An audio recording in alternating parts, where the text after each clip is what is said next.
રાજકોટના આમ્રપાલી બ્રિજમાં કારમાં આગ લાગી. કારમાં આગનો વિડીયો વાયરલ થયો છે. કાર ચાલક સમય સૂચકતાથી નીચે ઉતરી ગયો હતો.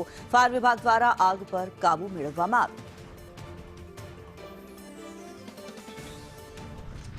દિવ્યેશ વધુ વિગતો જણાવી રહ્યા છે. દિવ્યેશ, જે પ્રમાણે આમ્રપાલી બ્રિજ પર કારમાં આગ ભભૂકી ઉઠી હોવાના દ્રશ્યો સામે આવી રહ્યા છે, કઈ રીતે આગ લાગી હતી?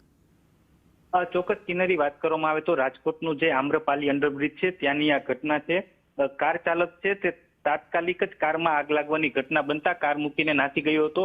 પરંતુ આમ્રપાલી બ્રિજ છે એ ટ્રાફિકથી ધરખમ વિસ્તાર હોય છે, ત્યારે કારમાં જે આગ લાગવાનો બનાવ બનતા લોકોમાં નાસભાગ છે તે મચી ગઈ હતી અને અફરાતફરીનો માહોલ છે તે સર્જાયો હતો.